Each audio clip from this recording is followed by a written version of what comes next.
Assalamualaikum warahmatullahi wabarakatuh. Apa kabar pemirsa Pika TV dimanapun Anda berada?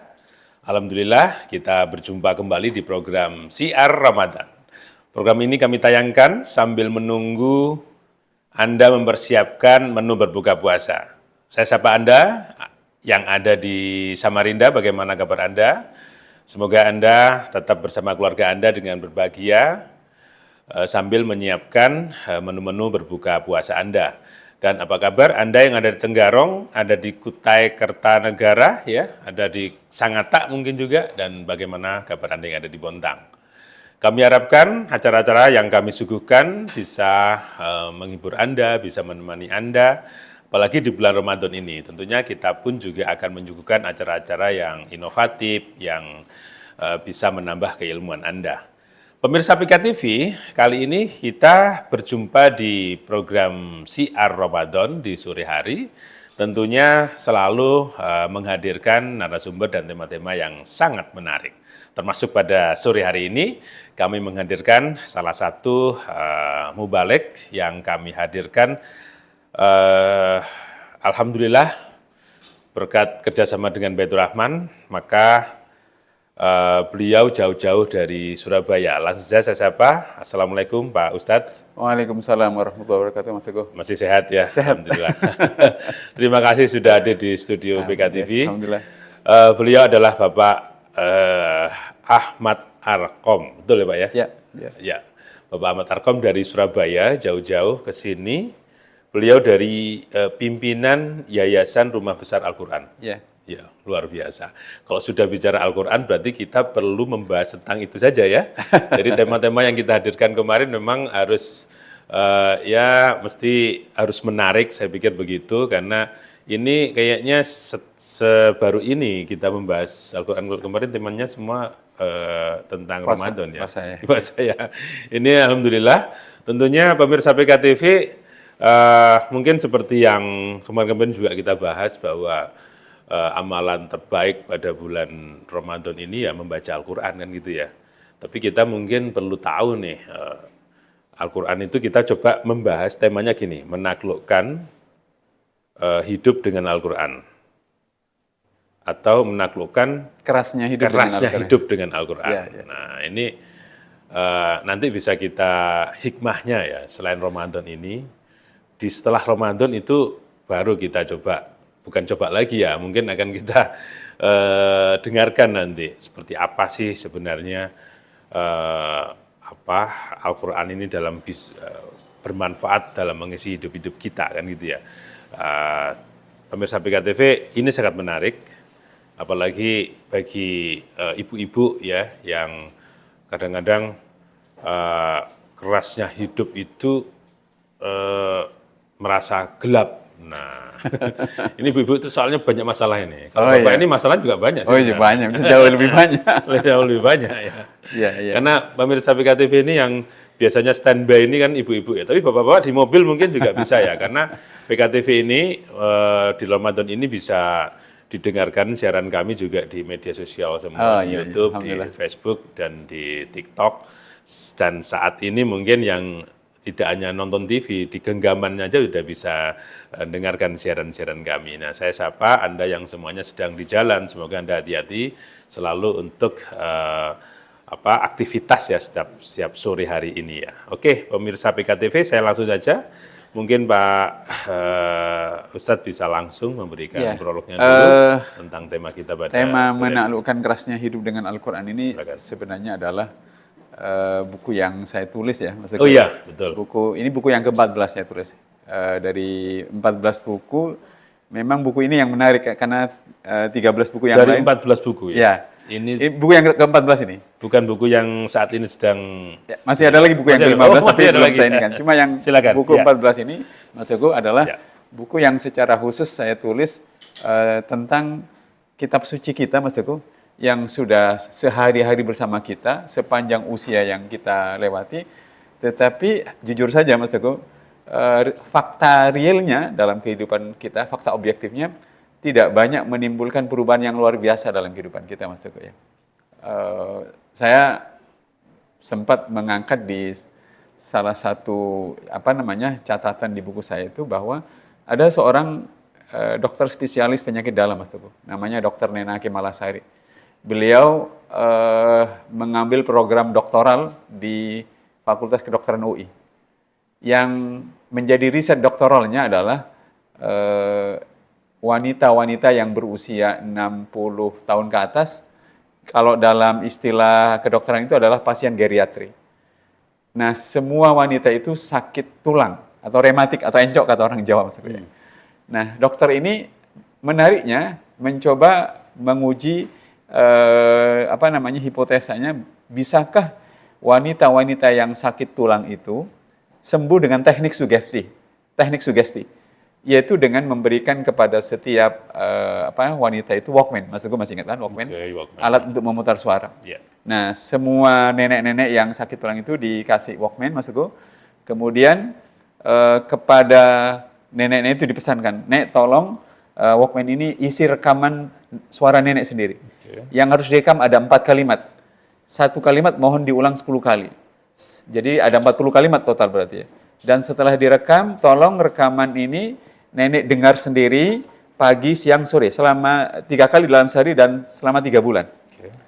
Setelah 3 bulan nenek-nenek itu merekam suaranya sendiri. Bukan suaranya Mas Teguh, bukan suaranya saya, bukan suaranya motivator. Nenek-nenek itu mengalami proses penyembuhan yang luar biasa. Atau dengan kata lain, orang sakit disugesti dengan suaranya sendiri, bukan suaranya orang lain, sembuh. Ya.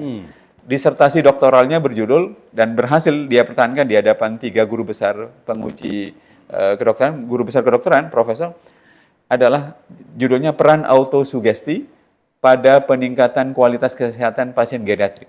Peran mensugesti diri bagi bertambah bagusnya kualitas kesehatan pada wanita-wanita yang usia 63 tahun ke atas yang itu.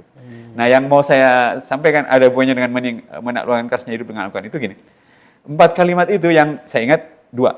1, saya senang badan saya tambah sehat, itu Mas Teguh. Kalimatnya itu ya? Iya, saya senang badan saya tambah sehat, itu terulang 10 kali. Yang kedua, rasa kesemutan di kaki saya semakin berkurang, terulang 10 kali. Nah, jadi kalau kalimat yang sesederhana itu diucapkan oleh seseorang, direkam, kemudian didengarkan sendiri, selama 3 bulan, kalau dikalikan itu ada 10.800 kali pengulangan kalimat itu, maka bagaimanakah dengan kita umat Islam yang punya Al-Quran, membaca Al-Fatihah setiap hari, itu yang paling banyak ya, diulang-ulang mestinya bisa menimbulkan efek sugesti, efek mempengaruhi diri sendiri. Apa yang saya maksud dengan mempengaruhi diri sendiri? Kita bisa mempengaruhi dari tidak ragu-ragu menjadi yakin. Kita bisa mempengaruhi diri sendiri dari pesimis menjadi optimis, Mas Teguh. Dari takut menghadapi problema kehidupan menjadi berani dan penuh percaya diri maju ke gelanggang kehidupan untuk menghadapi semua persoalan-persoalan itu. Dari sedih menjadi bahagia, gitu. Nah, tetapi faktanya kita harus mengakui bahwa Al-Quran yang kita baca itu dan berinteraksi dengan kita itu memang tidak menimbulkan perubahan-perubahan yang luar biasa dalam kehidupan saya dan Mas Teguh. Pekerjaan besarnya, nah ini pas momentum Ramadan, kita harus mendayagunakan waktu, pikiran, dan tenaga agar Al-Quran yang kita berinteraksi dengannya itu bisa menimbulkan perubahan yang luar biasa, Mas Teguh, begitu. Nah, itu yang ingin saya bagikan pada pemirsa PKTV. Mudah-mudahan Al-Quran yang hari ini, bulan ini, tahun ini kita memasuki Ramadan dan berinteraksi dengannya bisa menimbulkan perubahan, satu perubahan kesadaran yang luar biasa atas ayat-ayat yang kita baca. Yang kedua adalah perubahan seluruh kualitas kepribadian kita, keyakinan, kemudian semangat, kemudian optimisme, cara berpikir, karakter, etos kerja, perjuangan hidup kita, dan segala macamnya, begitu Mas Teguh. Ya.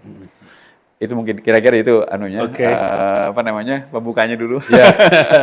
Luar biasa Pak Ustadz. Mungkin mengawali tadi sudah disampaikan oleh Pak Ustadz tentang termasuk isi buku ya, itu ada di isi buku Pak Ustadz ya. Kalau Anda ingin membaca mungkin nanti tinggal kontak PKTV. tinggal kontak PKTV atau Baitur Rahman ya. Saya kira ini menarik sekali, bisa kita dari keterangan beliau tadi bagaimana kita menaklukkan sebenarnya bukan kerasnya hidup lagi, mungkin bagaimana perjalanan hidup kita itu sesuai dengan apa yang terkandung dalam Al-Quran. Nah, sekarang begini Pak Ustadz, pertanyaannya, kalau membaca, apakah dengan membaca saja tanpa mengetahui isi-isinya, maknanya itu sudah termasuk bisa apa ya, sedikit mengobati kegundahan kita gitu. Silakan. Tangga pertama bagi kita semuanya Mas Teguh, kaum muslimin, para pemirsa PKTV, untuk mendapatkan efek yang luar biasa kan setelah beriman adalah membacanya sebanyak-banyaknya. Membaca sebanyak-banyaknya. Handphone saya ini Mas Teguh, saya bawa tadi ke sini dari Mes Baitur Rahman, posisi baterainya tidak sampai 80%. Sekarang sudah 73%. Kalau saya ada di sini sampai 1 jam, mungkin baterai saya sudah akan tinggal 50%. Nanti kalau 3 jam lagi di sini akan mungkin tinggal 5%. Mas Teguh juga begitu. Kalau baterai handphone kita itu sudah tinggal 5%, pasti kita akan mencari sumber listrik untuk memasukkan energi listrik kembali kepada handphone kita. Demikianlah kehidupan rohani manusia.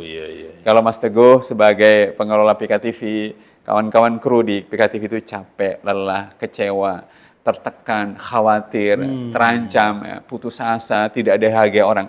Itu sesungguhnya rohani kita itu sudah mengalami penyusutan baterai jiwanya.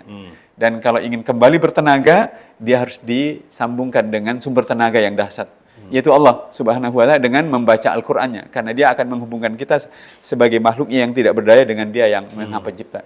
Begitu kita terhubung lagi, maka Allah akan mengaliri kita kekuatan rohani yang luar biasa begitu.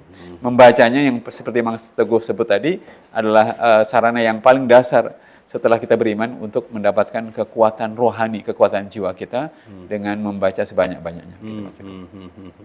Itu ibaratnya seperti itu pemirsa PKTV.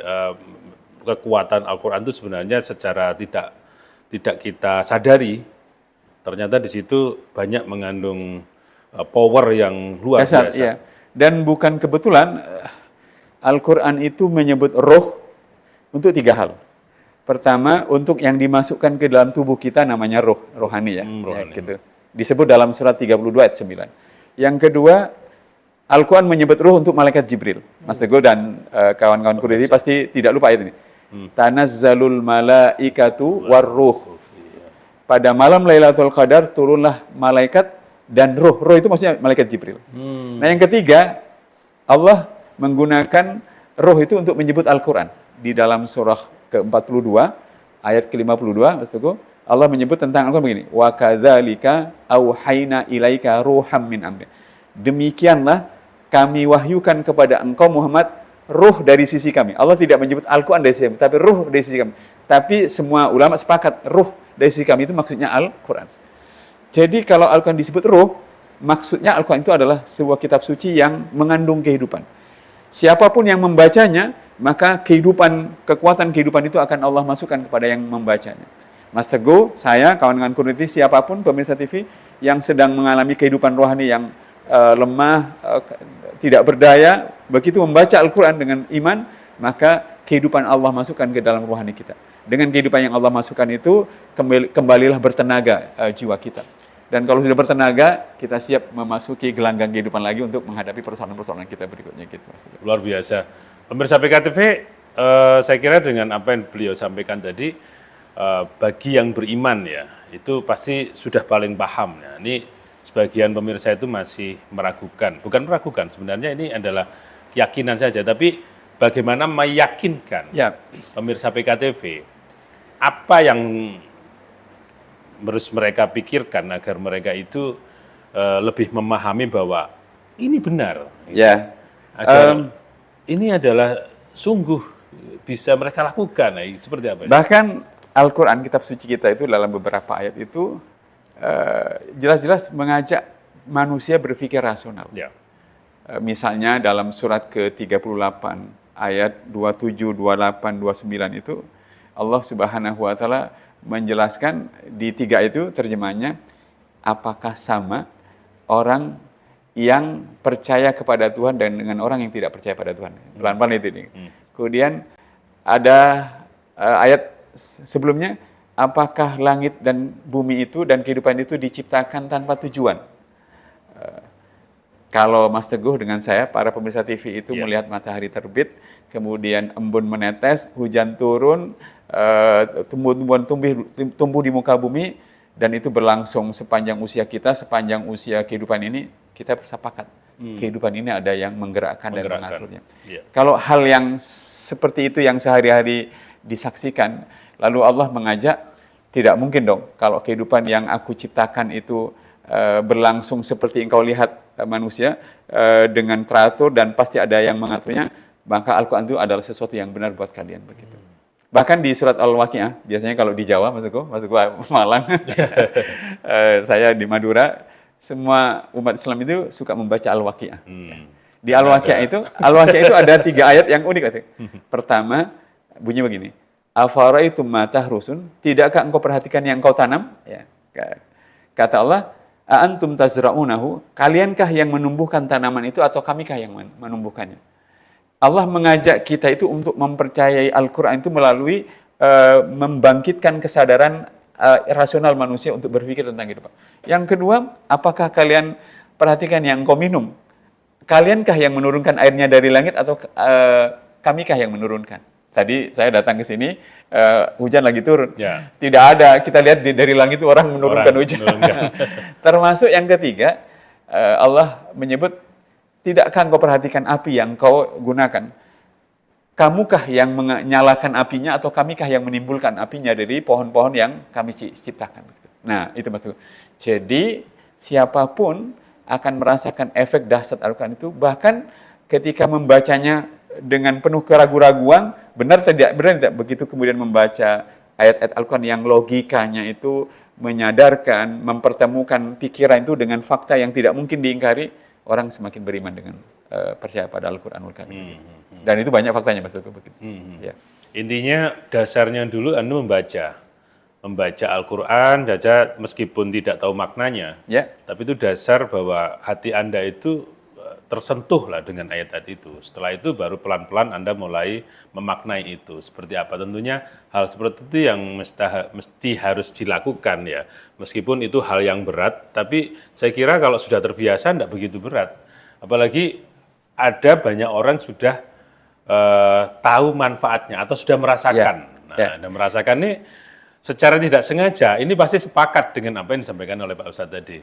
Oh iya ya, ternyata kegundahan-kegundahan atau sesuatu yang tidak dalam kehidupan, yang tidak mengenakan dalam kehidupan ternyata terobati oleh itu. Tadi yang saya tertarik dengan dalam sugesti tadi, dengan sugesti keyakinan yang hanya kalimat saja seorang nenek bisa sembuh gitu kan, apalagi dengan ayat-ayat Allah. Ini benarkah kalau kata orang itu kalau membaca itu seperti kita berkomunikasi dengan Allah gitu? Ya, tentu seperti itu ya. Tingkat kualitas keyakinan seseorang bahwa dia sedang berkomunikasi dengan Tuhan yang menciptakan kehidupan, yang mengatur kehidupan sampai itu akan mempengaruhi tingkat keterpengaruhan dia dengan Al-Quran. Tapi saya ingin mengatakan begini, bagaimana ceritanya sebuah kalimat itu, Mas Teguh, kalimat biasa bahkan Al-Quran itu bisa punya efek sugesti pada kita. Saya ingin mengatakan begini, saya dengan Mas Teguh, ya, kita bertemu di PKTV ini. Setelah itu, saya bilang ke Mas Teguh, setelah acara siaran ini, Mas Teguh, besok pagi, hari Ahad, saya akan ketemu Mas Teguh. Jam 7 ya, di Masjid Baitur Rahman. Lalu, saya tidak datang jam 7, saya baru datang jam 8. Okay. Alasannya memang masuk akal. Kendaraan yang saya pakai, itu sedang bermasalah. Bannya bocor dan ada gangguan. Mas Teguh memaklumi, tetapi saya yakin, tingkat kepercayaan Mas Teguh agak berkurang kepada saya. Ustadz Arkom datang tidak menepati janji. Mas Teguh saya datang lagi lah Seninnya loh. Saya datang lagi jam 7 janjinya, tapi saya baru datang lagi jam 8. Lagi-lagi saya punya alasan, macet dan segala macam. Memang macet, tapi 2 kali saya tidak menepati janji saya pada Mas Teguh, maka tingkat kepercayaan Mas Teguh mulai semakin berkurang. Ya. Nah, kalau itu berlangsung sampai 3, 4, 5 kali, dan terus-menerus saya tidak menepati janji, maka Mas Teguh tingkat kepercayaannya akan semakin turun pada hal yang sama. Mas Teguh berlaku untuk diri kita sendiri. Para pemirsa PKTV yang dirahmati oleh Allah Subhanahu wa taala, kalau kita janji nanti malam saya mau tahajud, lalu janji itu tidak ditepati, maka kita mulai kurang kepercayaan pada diri sendiri. Besok saya mau olahraga, pemirsa PKTV, tetapi besok kita tidak olahraga. Kepercayaan itu makin turun lagi. Nah, semakin kepercayaan kita terhadap diri kita sendiri turun karena kita tidak menepati janji pada diri kita sendiri, maka kita akan sulit mempengaruhi diri kita sendiri. Nah, sama begitu sebuah kalimat, sebuah ayat kita dengarkan untuk diri kita sendiri, kualitas keterpengaruhnya pasti berbeda. Seperti berbeda dan menurunnya kepercayaan seseorang kepada orang lain karena orang lain itu tidak menepati janjinya. Itu baru urusan janji. Nah, oleh karenanya Al-Quran secara menakjubkan menyebut betapa pentingnya orang itu selalu mengucapkan kata-kata yang benar. Ya. Kata-kata yang benar itu adalah kata-kata yang isinya benar, tetapi benar-benar dibuktikan dalam tindakan. Karena efek kejiwaannya, Mas Teguh, begitu saya mau sholat, saya mau baca buku, saya mau bekerja, lalu dipenuhi semua janji-janjinya itu, maka tingkat respect dan hormat kita pada diri kita sendiri itu akan naik. Begitu. Dan begitu ayat-ayat Al-Quran itu diperlakukan begitu, maka efek sugestinya akan semakin menakjubkan. Begitu. Nah, itu yang harus kita sadari, Mas Teguh. Begitu.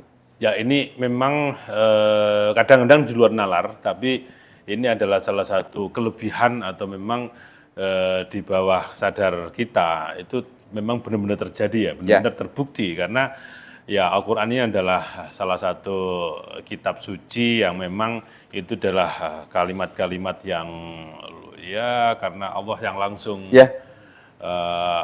berucap di situ, tinggal kita sebagai umat bagaimana meyakini dan harus yakinnya bahwa semuanya itu adalah benar. Saya kira hal ini udah pasti, sudah nggak bisa diragukan lagi, saya kira gitu. Bahkan para pemirsa PKTV dan Mas Teguh yang dirahmati oleh Allah Subhanahu wa Ta'ala, ketika kita datang membaca Al-Quran itu dengan suasana yang paling negatif sekalipun dalam sejarahnya ya, itu benar-benar Al-Quran itu menunjukkan mukjizatnya ya.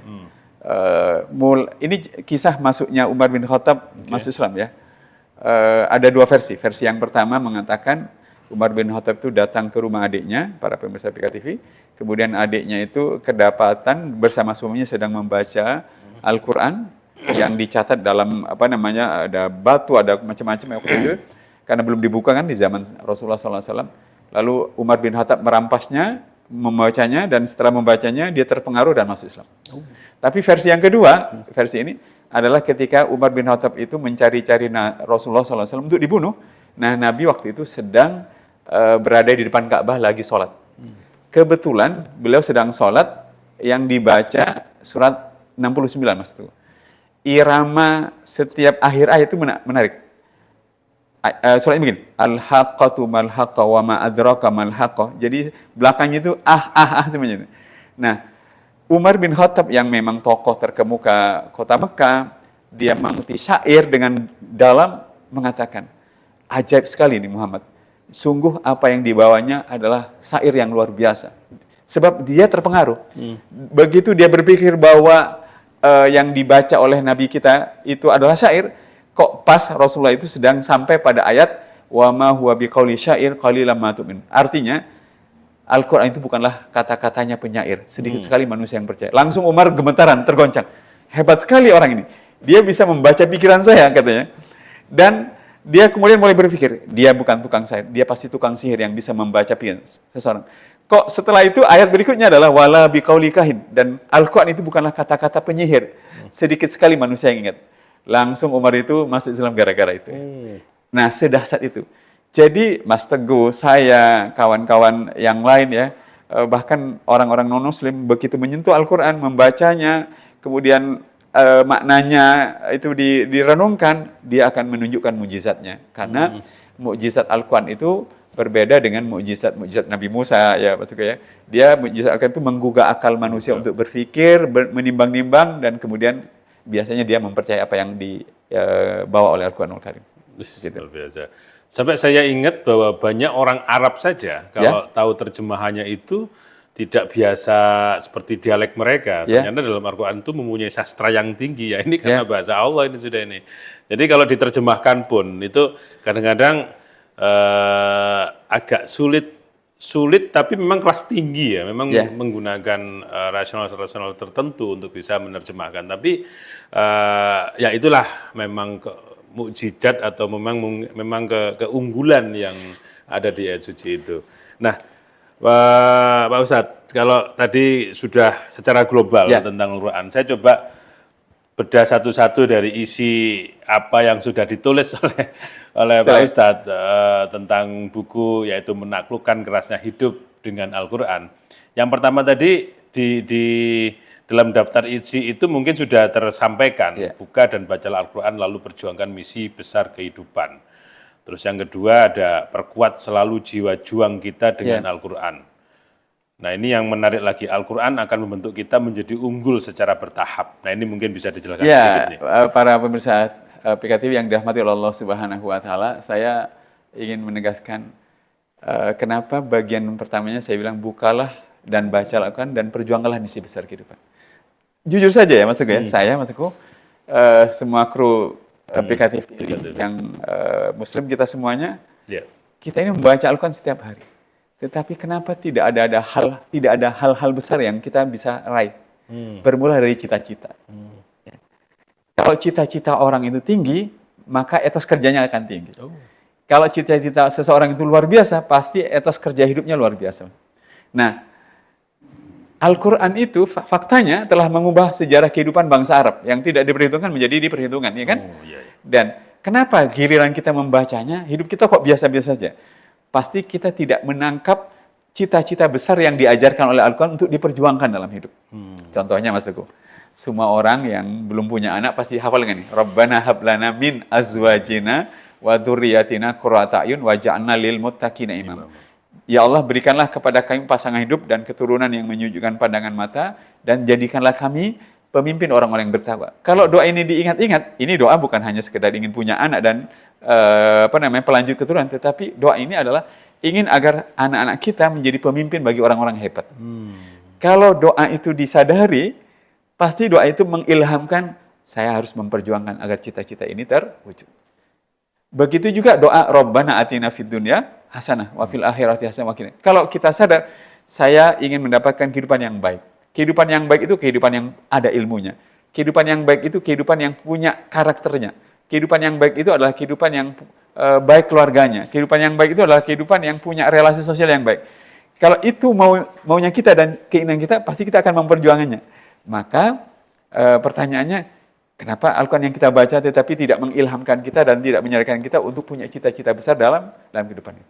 Nah, bagian keduanya yang ingin saya sampaikan, karena jiwa kita tidak kita gembleng secara luar biasa untuk membuat kita sadar pada cita-cita kita itu.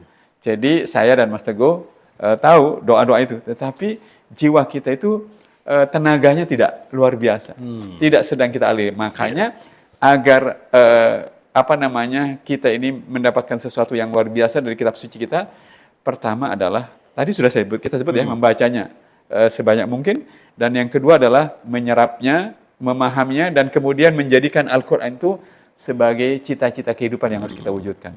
Bukankah Al-Quran itu menyuruh kita berdoa? Seperti yang tadi sudah saya sebut, Mas Teguh. Bahkan berdoa untuk orang tua kita. Saya yakin para pemirsa PKTV dan semua yang menyaksikan acara PKTV, Mas Teguh dan segala macam, punya cita-cita hidup. Cita-cita hidup yang paling sederhana sampai cita-cita hidup yang paling luar biasa. Yang manfaatnya buat diri sendiri, bahkan buat banyak orang. Pasti kalau cita-cita itu ingin menjadi cita-cita kita, kita akan memperkuat jiwa kita. Karena jiwa yang kuat menjadi sarana bagi terwujudnya cita-cita itu, Mas Teguh. Mudah sekali ya pemirsa menangkap apa pesan beliau tadi. Jadi sebuah cita-cita yang, atau doa deh, kita berawal dari doa. Benar, doa. Kadang-kadang kita itu berdoa hafal sekali, mudah diucapkan, tapi kita tidak sengaja atau mungkin kita lupa gabungan dari doanya. Lupa memahami dari isi doa itu harus kita perjuangkan. Itu sebenarnya sebuah mimpi yang kalau kita hanya baca saja, kalau tidak kita perjuangkan, apalagi kita perkuat jiwa kita untuk berjuang ya mewujudkan cita-cita. Mewujudkan itu, saya kira ya nggak akan nyampe. Contoh yang sederhana, Mas Teguh. Semua pemirsa PKTV tahu. Rabbi firli, warhamni, wajibuni, warfa'ni, warzukni, wahdini, wa'afini, wa'afuni. Itu kalau diterjemahkan, ya Allah ampunilah dosaku. Kasih sayangilah diriku. Wajibuni, perbaikilah hidupku. Kemudian warfa'ni, angkatlah derajatku. hidupku. Kemudian warzuqni, berilah aku rezeki. Sampai 5 saja hal ini, kalau kita sadar loh, saya minta diampuni dosa saya, berarti saya harus memperbaiki diri. Saya minta disayangi, berarti saya harus memantaskan diri agar disayangi. Saya minta hidup ini diperbaiki, berarti saya harus bekerja keras memperbaiki ilmu saya, memperbaiki etos kerja saya dan segala. Apalagi kita minta warfa'ni, minta diangkat derajatnya. Tidak mungkin diam-diam saja begitu. Nah, kenapa ada doa yang diucapkan oleh kita, tapi tidak merubah hidup kita? Saya yakin, Mas Teguh sudah nyebut tadi, kita lupa. Tapi yang kedua, apa yang sudah kita tidak lupa dan ingat itu tidak kita perjuangkan. Kenapa tidak diperjuangkan? Bukan tidak mau berjuang, tapi tenaganya untuk berjuang nggak ada.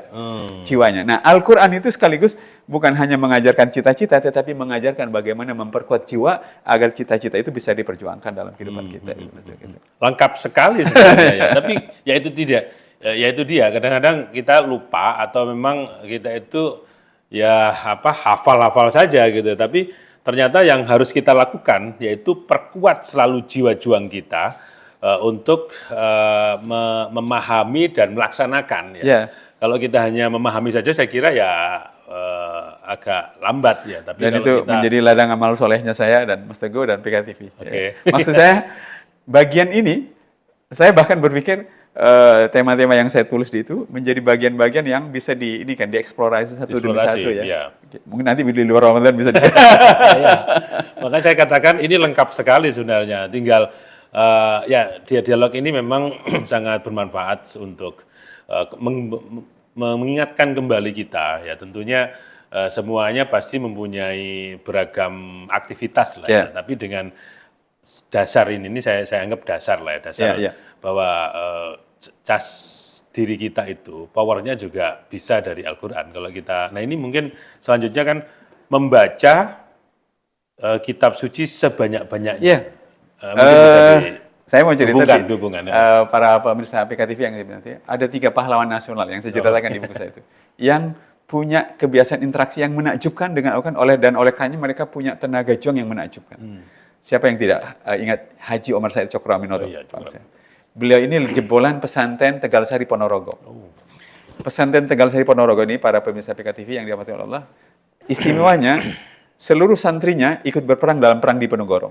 Perang di Ponorogo itu 1825 sampai 1830. Sudah ada pesantren itu? Berarti ada pesantren. Dan yang istimewa lagi, waktu saya ke Ponorogo, kawan-kawan Ponorogo mengatakan, Ustadz Arkom, bahkan pangeran di Ponorogo alumni pesantren Tegalsari. Gitu. Dan pesantren Tegalsari perlu diingat juga 3 kiai besar pendiri pesantren Gontrol adalah juga bukan hanya alumni tapi keturunan biologisnya pendiri pesantren Tegalsari Ponorogo itu. Nah, apa yang istimewa pada Cokro Aminoto, Mas Teguh dan para pemirsa PKTV yang dirahmati Allah, beliau ini pada tahun 1931 dalam sebuah buku yang berjudul Cokro Aminoto dari guru bangsa, dari santri menuju guru bangsa, buku setebal kira-kira 300 halaman, disebut beliau itu sakit parah. Nah, di malam hari saat beliau istirahat, tiba-tiba anggota keluarganya yang menjaga Cokro Aminoto itu dikagetkan karena Cokro Aminoto itu mengigau, ngelindur kalau kata orang Jawa. Ngelindur.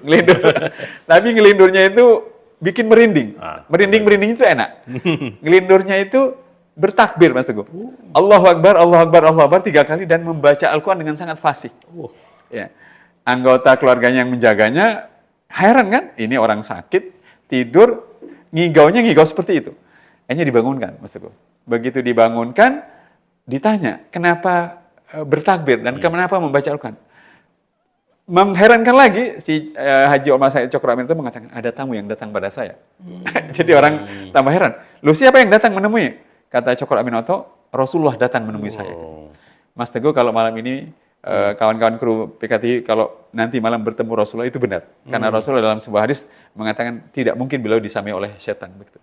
Nah, pertanyaannya adalah, bagaimana bisa ceritanya orang mengigaukan sesuatu sampai begitu? Tentu sesuatu itu menjadi kebiasaan. Kalau beliau mengigau membaca Al-Quran, pasti sehari-harinya membaca Al-Quran. Kalau saya mengigaunya berapa skor timnas Indonesia melawan Bahrain, memang saya ini pencinta sepak bola. Memang saya pemain bola. Nah, kalau orang mengigaunya baca Al-Quran, berarti sehari-hari baca Al-Quran. Dan memang begitu. Nah, perlu diketahui, Cokro Aminoto ini kan memimpin organisasi perjuangan pergerakan kemerdekaan Indonesia, Syarikat Islam. Jumlah anggotanya, Mas Teguh, pada waktu beliau memimpin itu 3 juta manusia. Penduduk Nusantara, saya tidak menyebut Indonesia, kan Indonesia juga belum ada kan, Nusantara waktu itu di angka 50 sampai 70 juta. Jadi rasio 3 juta per 50 juta itu udah besar. Bandingkan para sejarah menyatakan waktu itu Budi Utomo anggotanya tidak banyak, cuma 10.000 orang, 3 juta. Jadi memimpin rakyat orang yang 3 juta dengan semua cita-cita besar ingin memperoleh kemerdekaan buat Nusantara, tentu membutuhkan mental yang kuat. Yeah. Nah, tentu Cokro Aminoto mengambil kekuatan mental perjuangannya dengan membaca Al-Quran. Itu pahlawan nasional yang pertama.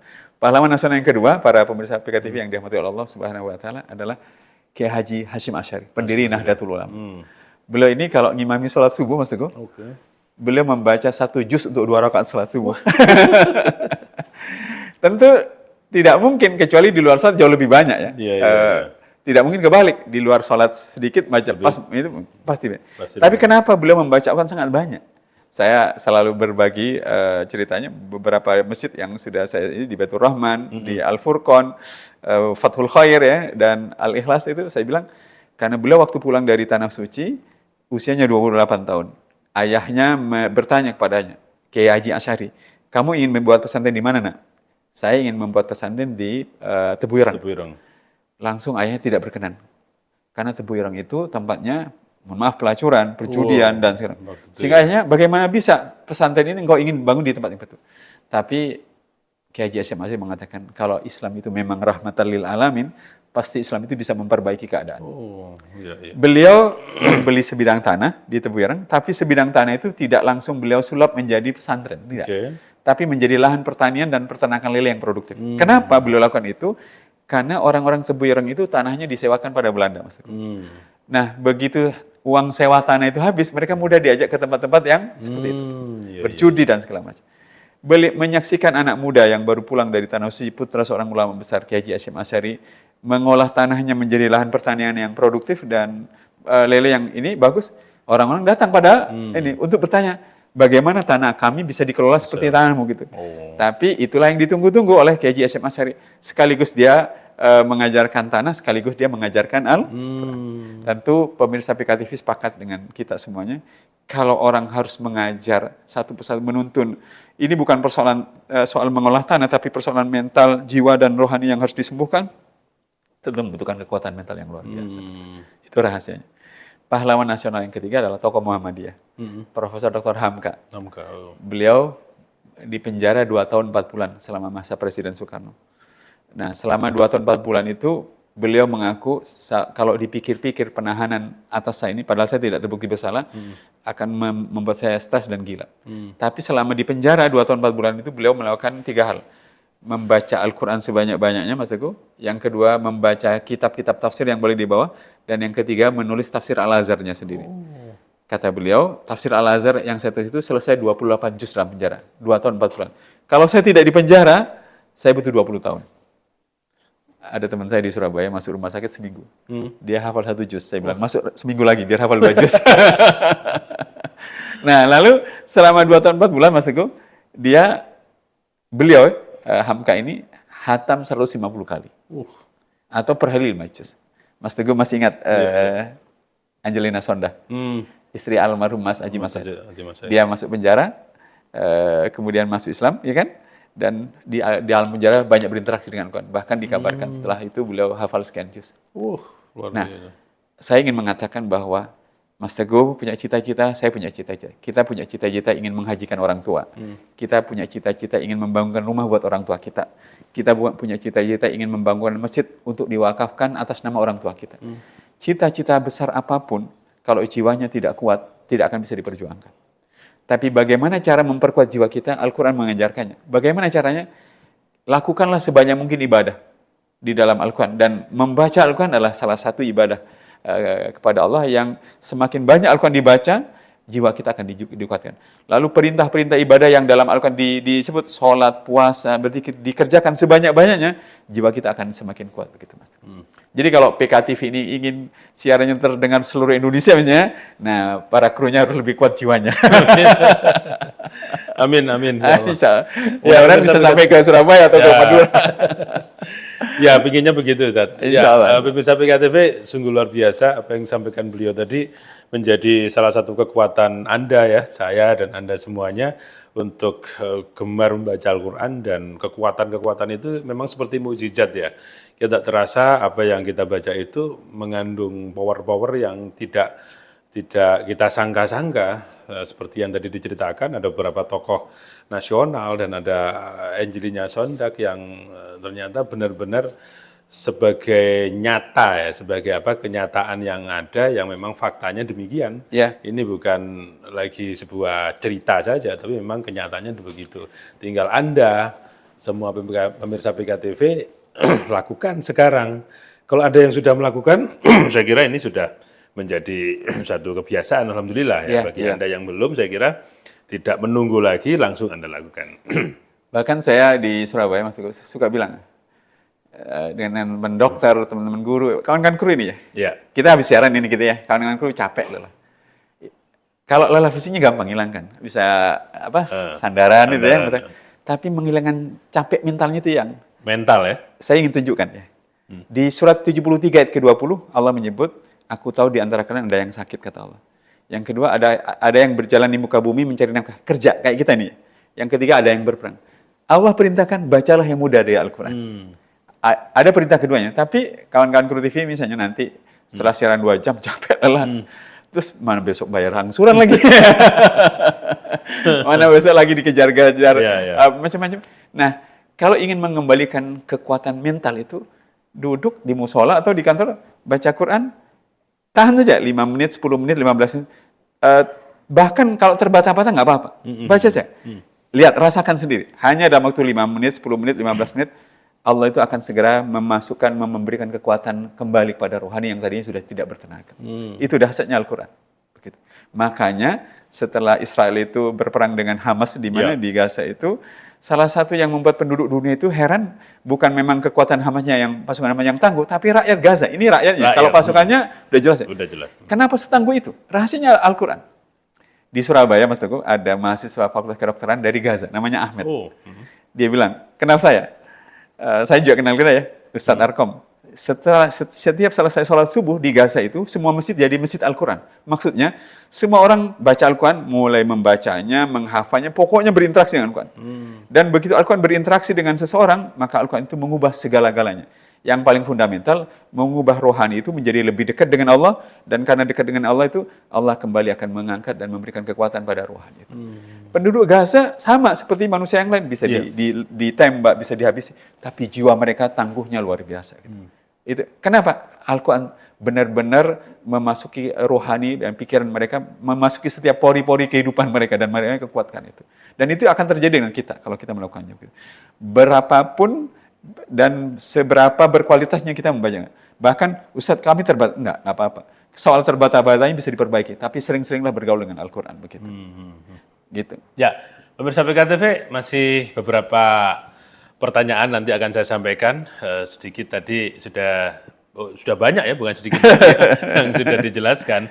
Tapi kita akan saksikan setelah pesan-pesan yang satu ini, tetap di Syiar Ramadan PKTV.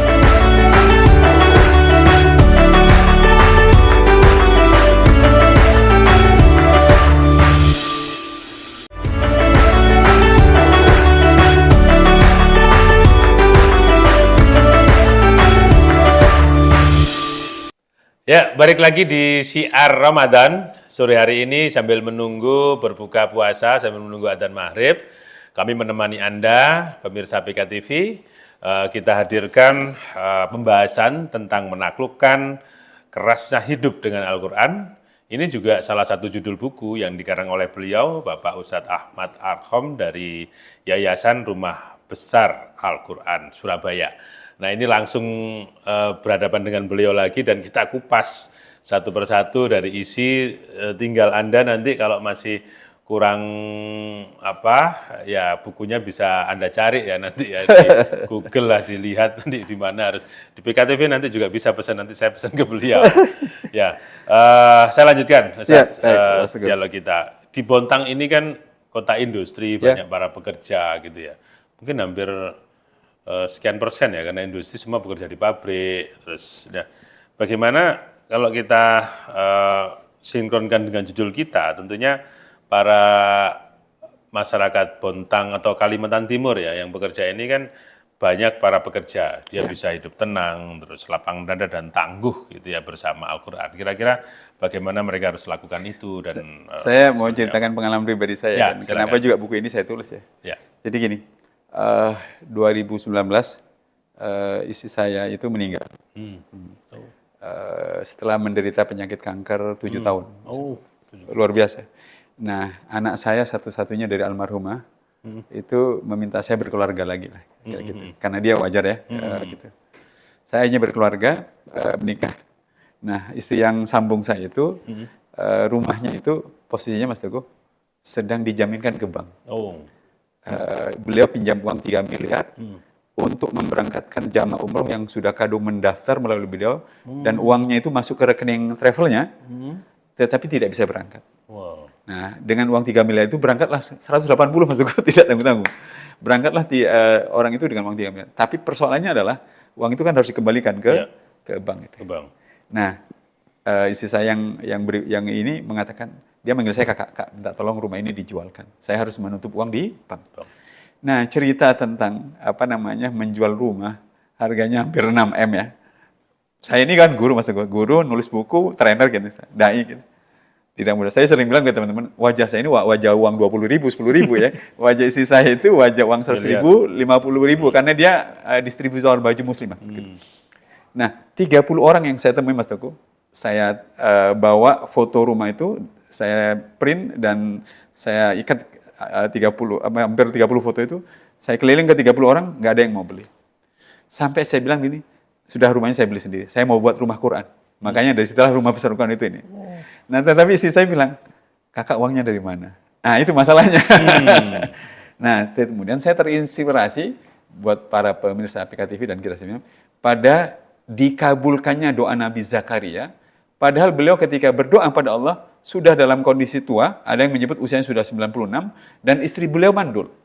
Dalam redaksi doanya yang Allah sebut dalam surat 19, ayat 2, 3, dan 4, ya Allah, aku ini sudah tua, rambutku beruban, tulang-tulangku lemah, tetapi aku belum pernah berhenti meminta anak darimu walau istri saya mandul. Dan doa itu dikabulkan Mas Teguh. Dan dikabulkannya doa itu oleh Allah bukan karena Allah mengatakan ini yang berdoa Rasul, makanya doanya gue bukan. Tapi karena Nabi Zakaria punya 3 kualitas kemanusiaan. Oleh karena doanya dikabulkan. Kualitas kemanusiaan yang pertama Allah sebut dalam surah 21 ayat 90. Pertama, Nabi Zakaria itu adalah orang yang selalu bersegera berbuat kebaikan. Yang kedua, beliau adalah pribadi yang selalu berharap, meminta pada Allah dengan harap dan takut. Jadi walaupun berikhtiar, tapi dia tetap mintanya pada Allah. Gitu. Bersegera berbuat kebaikan, tetapi mintanya pada Allah, tidak mengandalkan kebaikan yang beliau lakukan. Tapi mintanya pada Allah, karena Allah yang mengatur segala sesuatu. Yang ketiga adalah, beliau adalah pribadi yang khusyuk. Lalu saya mikir, apa ya kebaikan yang harus saya perbanyak dan harus saya gerakan? Maksud gue tahu apa yang saya kerjakan? Saya WA seorang kawan, beliau pemilik lab besar di Indonesia, Muslim.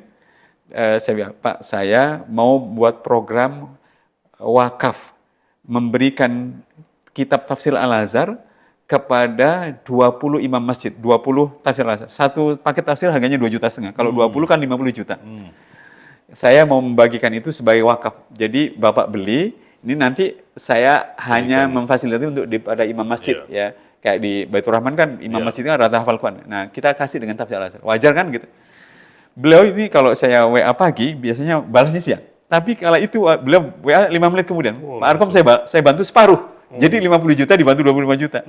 Saya belikan 25 juta itu 10 tafsir, ya kan? Lalu saya serahkan ke imam masjid di Surabaya yang hafal Quran itu. Fotonya itu yang penting, fotonya saya share kemana-mana. Akhirnya dengan itu saya ngajak orang untuk membeli itu untuk diwakam. Terkumpullah 250 paket kali 2,5 juta, jadi 600 juta lebih. Dari penerbit saya mendapatkan sesuatu lah karena bisa menjualkan. Nah, lalu saya bayarkan ke istri saya. Nah, ini uang mukanya. Nah, saya percaya para pemirsa PKTV, Mas Teguh, saya dan guru yang lain pasti menghadapi kehidupan yang sepelik itu. Kita ingin menyelesaikan sesuatu, tetapi bahkan hitung-hitungan akal sehat, statistik manajemen sudah tidak bisa. Tapi apa yang dihadapi Nabi Zakaria menjelaskan pada kita bahwa manusia, seorang beriman tidak boleh menyerah, walaupun hukum sebab akibatnya sudah tidak ada. tapi kita punya yang mengatur sebab akibat, itu Allah Subhanahu wa Ta'ala. Gitu. Maka saya percaya Al-Quran itu bisa kita gunakan menghadapi kehidupan yang paling tidak masuk akal sekalipun, paling ruwet sekalipun, asal itu tadi kita mengimaninya, kita meminta sepenuhnya kepadanya, dan kita berjuang melakukan apa-apa yang diperlukan untuk datangnya pertolongan Dia, Allah Subhanahu wa Ta'ala, pada kita. Suruh kerja ya kerja, suruh doa ya doa, suruh membantu orang lain ya bantulah orang lain, berbuatlah kebaikan sebanyak mungkin.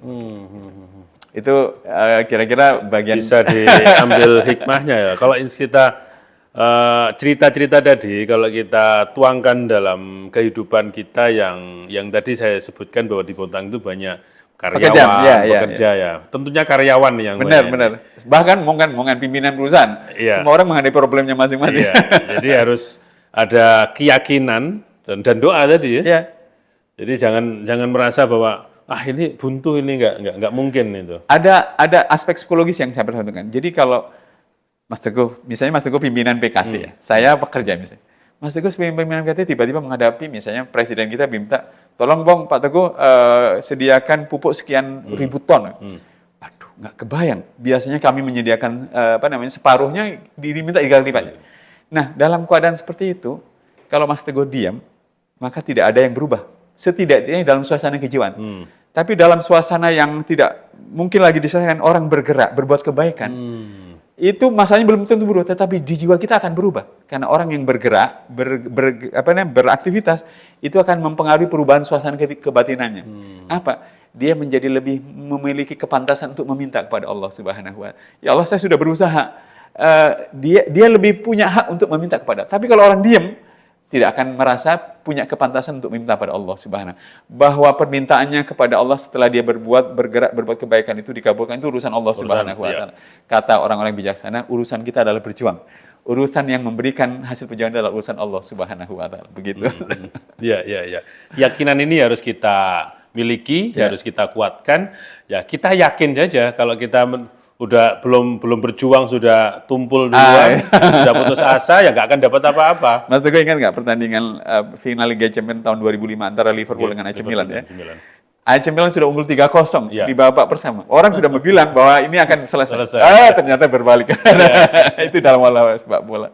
Ya, ini bisa menjadi inspirasi kita pemirsa PKTV tentang kekuatan-kekuatan yang dihadirkan. Ya, kita harus yakin, tapi tidak hanya mimpi saja, kita harus kerja keras, harus yakin dan berdoa, dan kita harus optimis, hasil urusan Allah. Gitu ya. Bahkan dalam sejarah perjuangan pergerakan kemerdekaan Indonesia itu ada hal yang unik ya. Waktu agresi militer Belanda tahun 19 Desember 48 itu, Panglima Besar Sudirman sudah dalam keadaan nggak berdaya. Beliau hidup dengan satu paru-paru, tapi hanya memimpin perang gerilya kan. Masalahnya adalah Letnan Jenderal Sudirman, Letnan Jenderal Simatupang, Letnan Jenderal Soeharto, Sultan Hamengkubuwono itu kemudian membuat kita terperangah ya. Belanda secara militer kuat. Tapi tidak mungkin Belanda diusir dengan cara biasa. Mereka merencanakan sebuah rencana yang cerdas. Perang itu kan gabungan dari pertempuran kecil ya. Perang besar itu tidak mungkin harus dimenangkan semua pertempurannya. Jadi para panglima perang kita merencanakan sesuatu. Yang penting Jogja harus dikuasai berapapun lamanya. Nah, pada saat dikuasai itu kita harus memanfaatkan momen dikuasai itu untuk membuat PBB sadar bahwa di wilayah jajahan Belanda itu sedang ada kita. Akhirnya terjadilah serangan Maret 1949. Terkenal itu. Dan Jogja hanya dikuasai 8 jam. Tapi 8 jam itu sudah cukup karena tentara-tentara kita itu yang tinggi besar, yang bisa berbahasa Inggris disuruh berkeliaran di Jogja. Kenapa? Karena di Jogja waktu itu sedang ada pemantau keamanan dari PBB. Nah, begitu pemantau keamanan PBB bertemu dengan tentara kita, dialog, diskusi, mereka nggak benar dong klaim Belanda bahwa di wilayah ibu kota negara Indonesia itu tidak ada tentara militer. Ini yang berkeliaran malah, gitu. Padahal kita sedang 8 jam saja berkuasa. Tapi klaimnya sudah nyampe ke PBB itu. Artinya bahwa sehari itu terlalu panjang buat seseorang yang punya iman ya. Kalau ingin memastikan. Bahkan 1 jam, 1 menit bisa dimanfaatkan. Agar asal tidak pernah putus asa. Mau bekerja, berusaha, berbuat kebaikan, dan mintalah pada sang penguasa kehidupan. Gitu. Jadi inspirasi juga ini langsung nyata. Ya, saya tertarik dengan judul selanjutnya ini. Mungkin karena ini sering dilakukan oleh pemirsa PKTV. Ini ada dialog guru dan murid tentang Al-Fatihah. Jika lemah jiwamu, inilah cara mengatasinya. Nah, ini seperti apa ini isinya? Ya, Di bagian itu saya bilang, pertama kenapa saya suka Al-Fatihah? Karena Al-Fatihah itu adalah surat yang paling sering kita baca. Udah nggak perlu debat ini. Ya. Tapi yang kedua, Al-Fatihah yang kita baca ini, Mas Teguh, tidak menimbulkan efek perubahan yang luar biasa. Kenapa? Pertama, Al-Fatihah yang sudah sering kita baca ini, itu tidak kita sadari maknanya dan maksudnya. Kalau kita sadari maknanya dan maksudnya, pasti efeknya akan luar biasa. Hal yang dari awal, dari ayat pertama, Bismillah sampai waladhdallin itu dahsyat ya. Tapi di bagian itu saya menjelaskan bahwa Al-Fatihah itu dan Al-Quran secara keseluruhan itu adalah Allah menyebutnya dengan ruh. Tadi di depan sudah kita sebut ruh.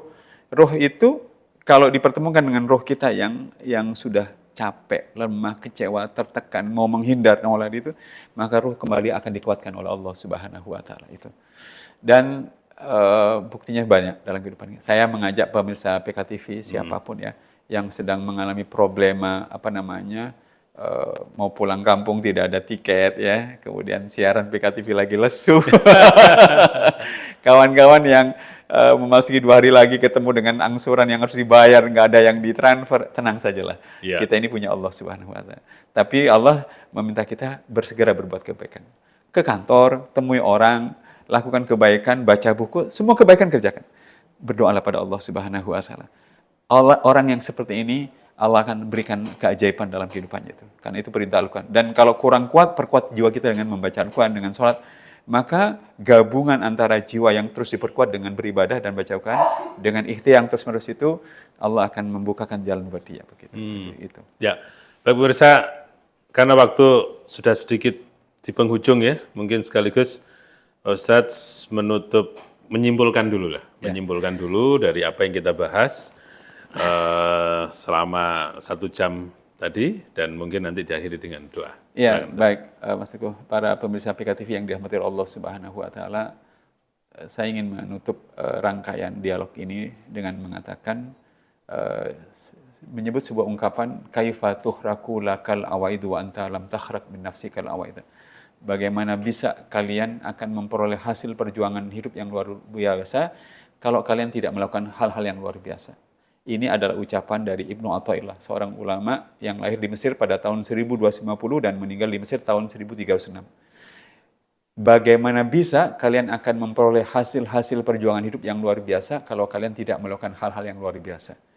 Begitu juga dengan Al-Quran. Kita tidak akan mendapatkan efek pengaruh yang luar biasa dilakukan kalau kita tidak melakukan hal-hal yang luar biasa dengan Al-Quran. Oleh karenanya, para pemirsa PKTV, setelah kita beriman pada Al-Quran, maka bacalah Al-Quran secara luar biasa, semaksimal yang bisa kita sanggup.